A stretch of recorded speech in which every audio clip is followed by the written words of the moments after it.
হেরে গেল সাকিব আল হাসান, হেরে গেল সাকিবের বাংলা টাইগার্স। তবুও যেন সাকিবের লজ্জার ল নেই। তার কারণে কি হলো সর্বনাশ। বাংলা টাইগার্স টুর্নামেন্ট থেকে বিদায় নিয়েছে, সাকিবও একই সঙ্গে বিদায় নিলেন। কিন্তু এত খুশি কেন সাকিব আল হাসান? মাঠের বাইরে সব জায়গায় যেন তার হাসি কিছুতেই থামছে না, যেন মহা খুশি তিনি। অবশ্য বল হাতে দারুণ পারফরমেন্স করেছেন সাকিব আল হাসান, বরাবরই বল হাতে ভালো করে থাকেন। তবে তার সুদিনে বাংলা টাইগার্সের অন্যান্য ক্রিকেটাররা যে ভালো করতে পারেননি।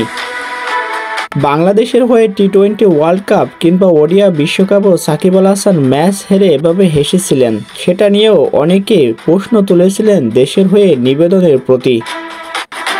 তবে নিন্দুককে কে বোঝাবে, সাকিব যে এমনই, সবসময় এমনই হাসি খুশি থাকেন। হারুক কিংবা জিতুক, তার মনে সবসময় তিনি ওটা লুকিয়ে রাখেন।